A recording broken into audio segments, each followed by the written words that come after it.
Bien, bonjour à toutes et à tous et rebonjour à celles et ceux d'entre vous qui étaient présents dès 9 h du matin pour la réunion de rentrée des masters de droit européen.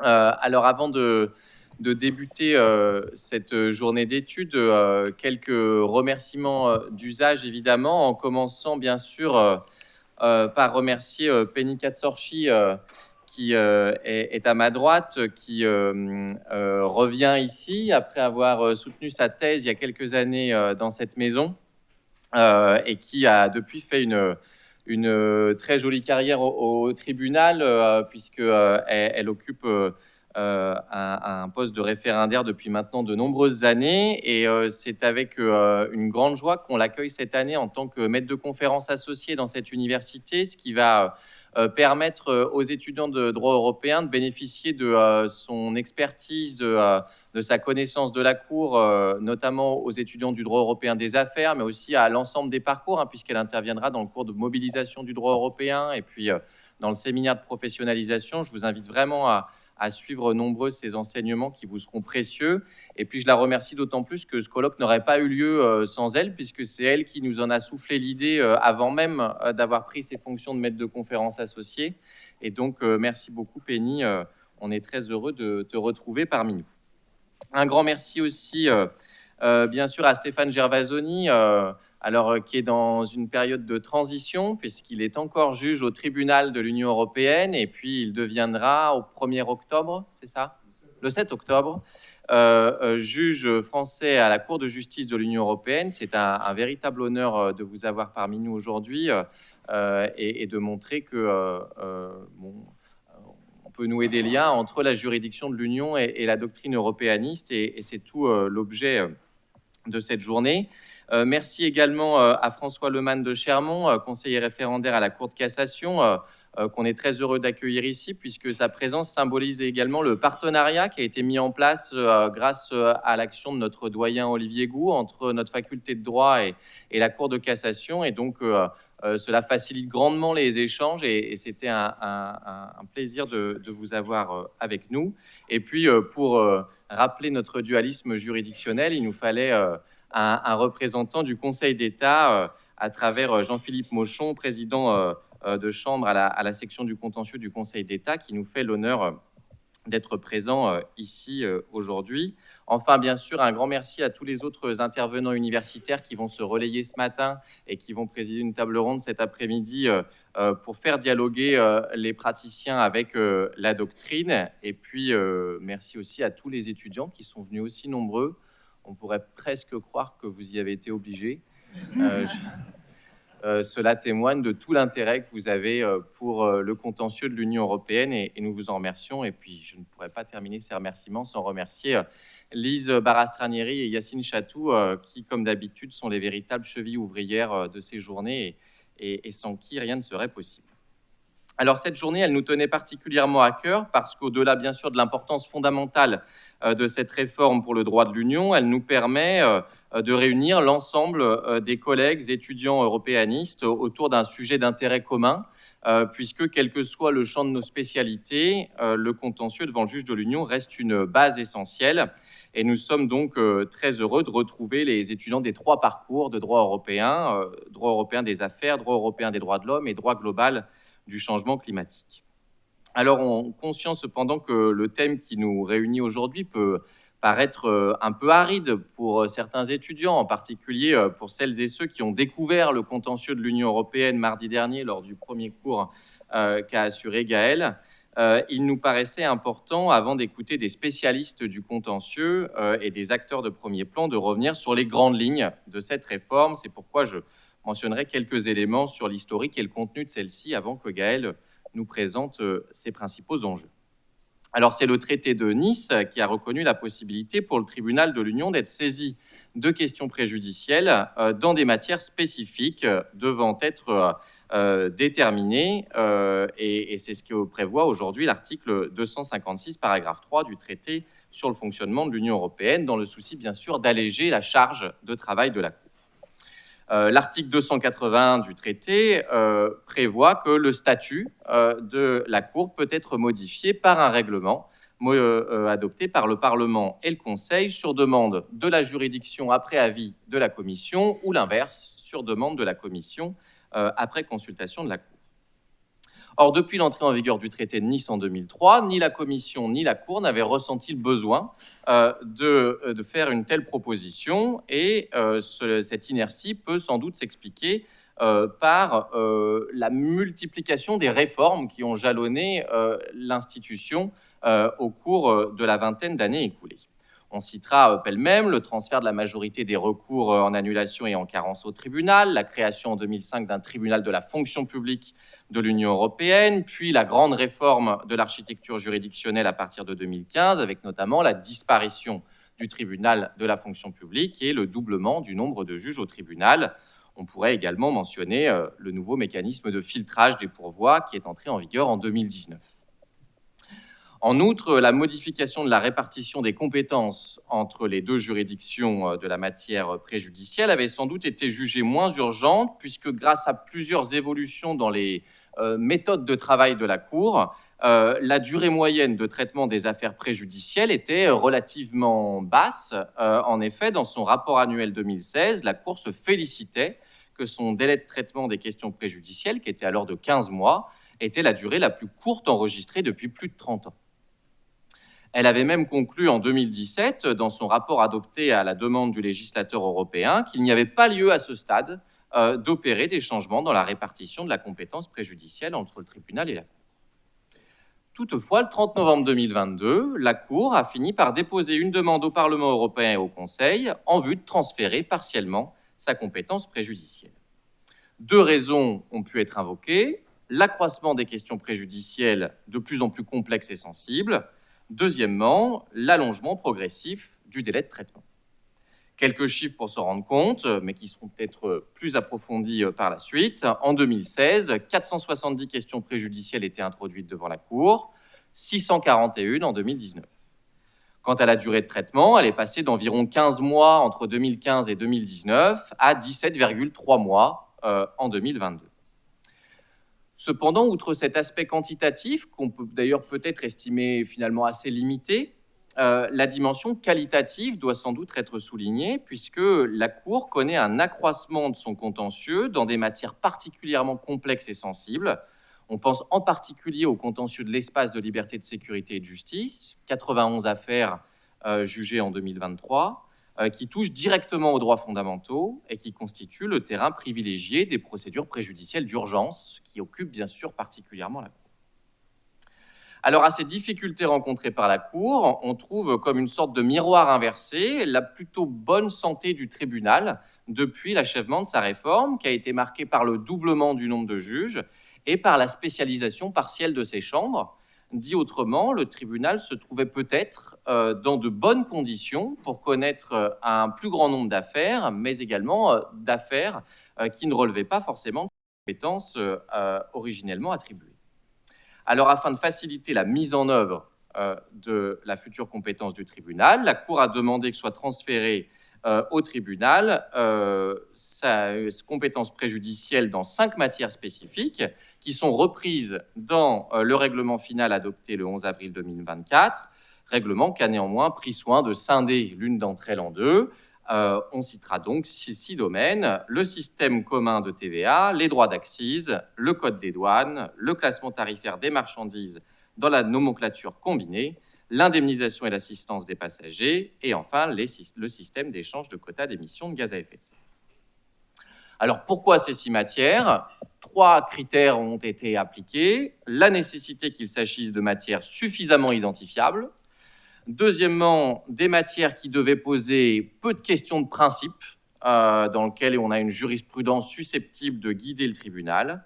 Et enfin, des matières dans lesquelles il y a suffisamment de contentieux pour que le transfert ait un intérêt. On estime qu'aujourd'hui, ces matières représentent environ 20% des questions préjudicielles qui sont posées à la Cour.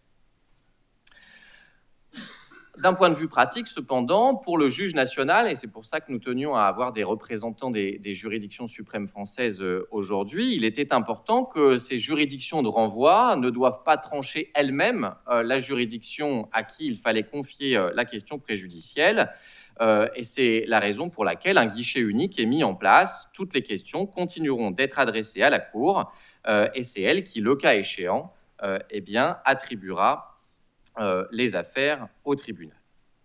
3 précisions importantes. Tout d'abord, si les questions se révèlent présenter un caractère mixte, elles seront étudiées par la Cour.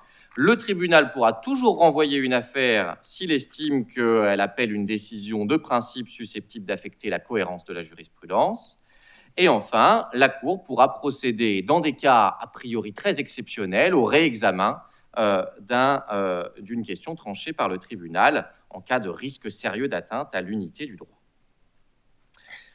On comprend tout de suite que l'une des craintes majeures, c'est ce risque d'incohérence jurisprudentielle avec un contentieux éclaté entre 2 juridictions, risque d'incohérence qui doit être conjuré par 3 garanties procédurales importantes. Tout d'abord, les questions préjudicielles seront attribuées à des chambres spécialement désignées à cet effet au sein du tribunal, de manière à préserver la cohérence. Un avocat général sera désigné pour chaque affaire préjudicielle confiée au tribunal. On va donc voir émerger une figure d'avocat général qui, jusqu'à présent, n'existait pas ou très marginalement au sein du tribunal. Enfin, les affaires seront confiées à des chambres de 5 juges. Si exceptionnellement elles peuvent être confiées éventuellement à une chambre de 3 juges, les États membres et les institutions pourront toujours s'y opposer, de même qu'ils pourront réclamer que l'affaire soit transmise à une chambre de taille intermédiaire de 9 juges. Alors, à côté de ce gros de la réforme, 2 autres éléments sont mis en place par le règlement adopté le 11 avril 2014, dont on aura sans doute l'occasion de reparler. Tout d'abord, afin là encore de restreindre la charge de travail de la Cour, le règlement prévoit l'extension du champ d'application du mécanisme d'admission préalable des pourvois, puisqu'en effet seront désormais soumis à ce mécanisme d'admission préalable tous les pouvoirs formés contre les arrêts ou ordonnances du tribunal relatifs à des décisions de chambre des recours des organes et organismes de l'Union, ainsi que les pourvois formés contre les décisions du tribunal rendues en application de clauses compromissoires. On comprend ici l'idée qui est d'éviter d'encombrer la Cour avec l'examen de pourvois pour des affaires qui ont déjà été, entre guillemets, jugées 2 fois par une chambre des recours et par le tribunal, à moins bien sûr que celle-ci ne soulève une question importante. Enfin, dernier point, suite à des amendements proposés par le Parlement, la réforme vise à renforcer la transparence des procédures concernant les demandes de décision préjudicielle, puisque les mémoires des parties seront dorénavant rendues publiques après la clôture de l'affaire, sauf si la partie concernée s'y oppose. Voilà en quelques mots un aperçu très général et sans doute bien incomplet pour des spécialistes de cette réforme, qui sera donc utilement complétée par les différentes interventions à suivre. Reste encore à en déterminer les enjeux et je laisse pour cela la parole à Gaëlle. Merci beaucoup, cher Loïc. Quelques mots également de remerciement. Forcément, je me joins à ce qui vient d'être dit. Merci Penny d'avoir pris l'initiative de nous proposer cette thématique de colloque pour lequel nous sommes aujourd'hui réunis. On est réunis donc aujourd'hui pour aborder cette question qui, comme l'a dit Loïc, peut sembler un peu technique, mais qui est certainement l'une des plus grandes réformes de la Cour de justice depuis 1989, depuis l'institution du tribunal, puis la création du tribunal. L'enjeu de cette réforme est en effet de taille, puisque, vous le savez, tous et tous, la Cour s'est construite, le droit de l'Union s'est construit grâce au monopole interprétatif de la Cour de justice de l'Union européenne. C'est grâce à ce monopole de l'interprétation qu'elle a créé, consolidé l'unité, l'uniformité du droit de l'Union, et qu'elle a contribué aussi à son application effective par les juridictions nationales. Et donc la Cour accepte, c'est la nouveauté, de se départir, et donc à sa demande, de se départir d'une partie de cette compétence préjudicielle qui a tant contribué à sa jurisprudence. On sait que la plupart des grands arrêts sont des arrêts rendus sur question préjudicielle. Elle accepte donc de se départir d'une part de ces domaines que Loïc a cités en profit du tribunal. Cette réforme suscite des espoirs, bien entendu, le principal espoir étant que la finalité de désengorgement du prétoire de la Cour aboutisse, et aussi beaucoup, surtout, d'inconnus que nous allons tenter de lever pendant cette journée. Alors, des inconnus, il y a beaucoup de questions. Je vais essayer d'en dresser quelques-unes, dresser quelques pistes, tout en précisant que formellement, on pourrait soutenir que cette réforme ne va pas changer grand-chose, ou presque, puisque le tribunal fait partie de l'institution de la Cour de justice de l'Union européenne.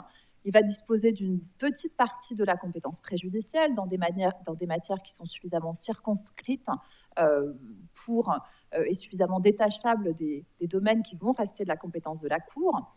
On pourrait soutenir aussi que ça ne va pas changer grand-chose pour les juridictions nationales, puisqu'il y a ce système de guichet unique qui vont permettre ensuite de dispatcher en interne les questions préjudicielles.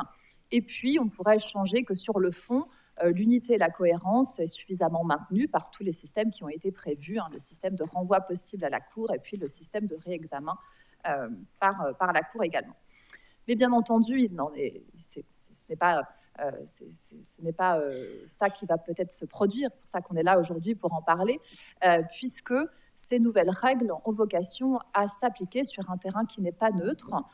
On est bien entendu dans un espace d'interdépendance et d'interaction réciproque entre les juridictions nationales, le tribunal et la Cour, et des jeux de pouvoir aussi, et de lutte interinstitutionnelle qui vont certainement dessiner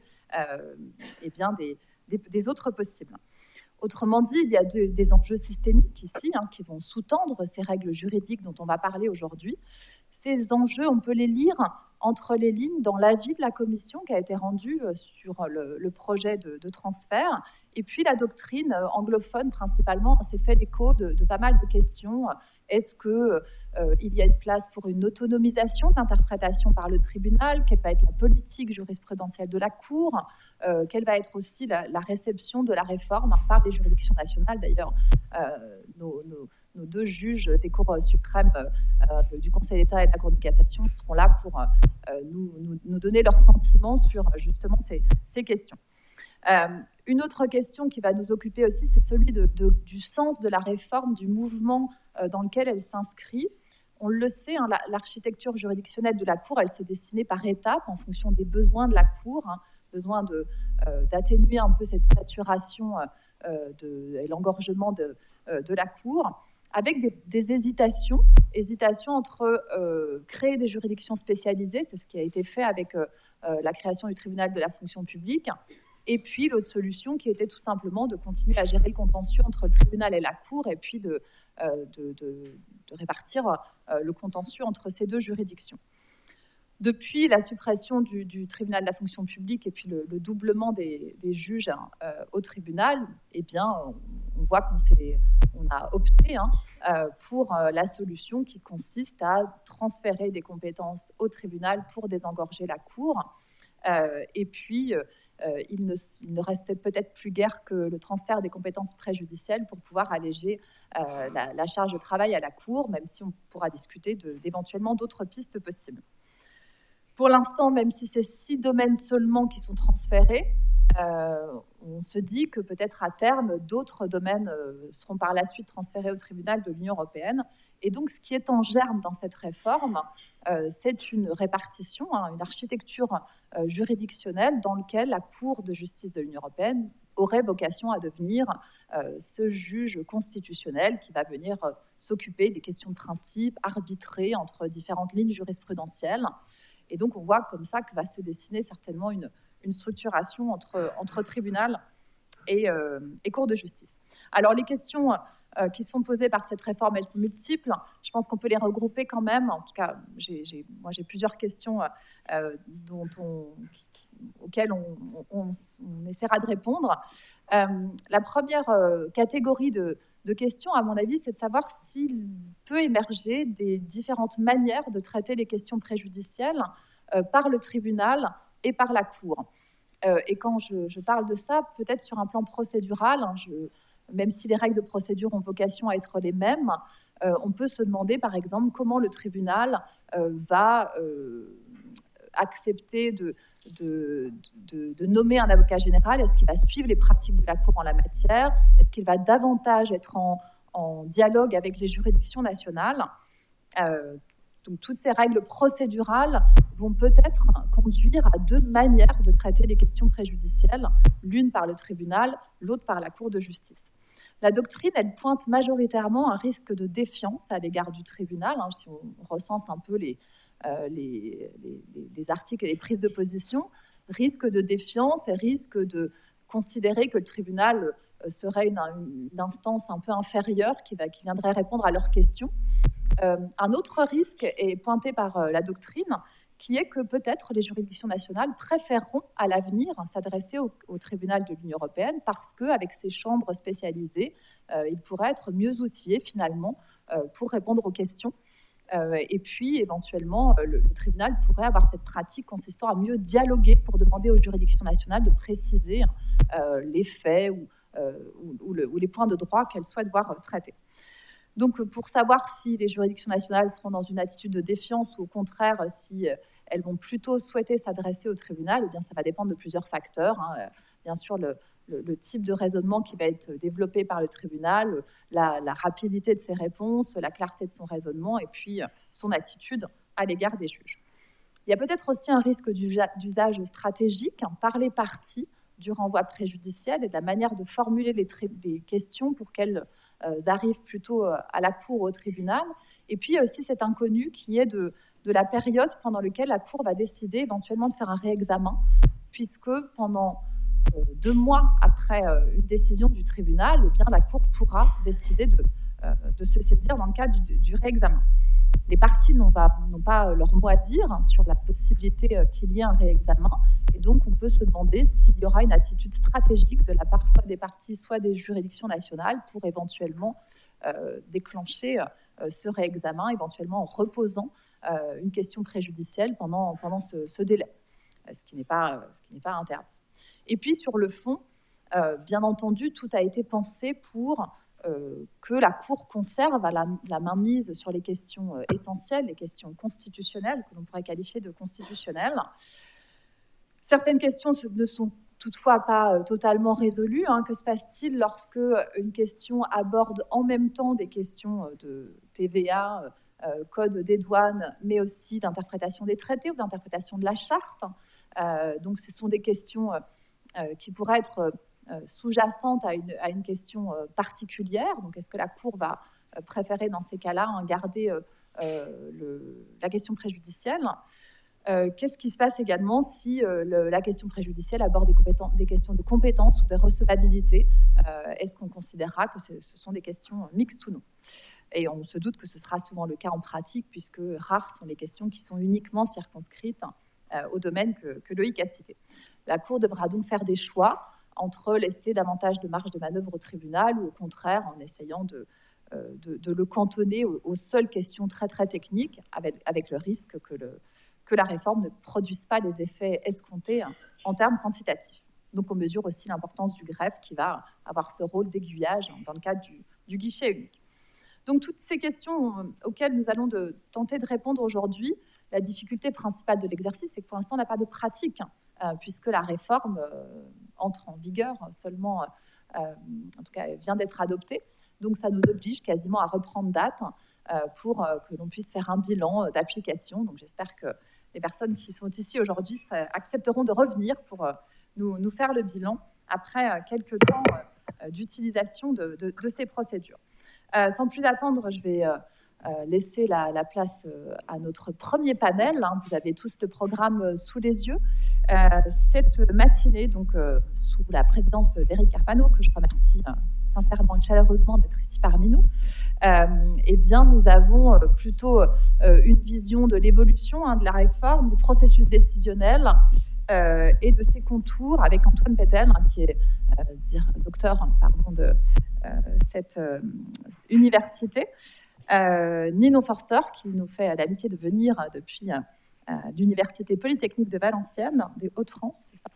Et puis Penny, qui est juste ici, et donc qui va rester nous présenter les contours de la réforme. Et cet après-midi, Laure Clément-Vils, merci également d'être parmi nous, va animer la table ronde avec les 3 magistrats qui vous ont été présentés par Loïc et que je remercie bien entendu d'être ici parmi nous aujourd'hui. Voilà, sans plus attendre, et merci à Lise et Yacine, bien entendu, sans qui rien ne serait possible.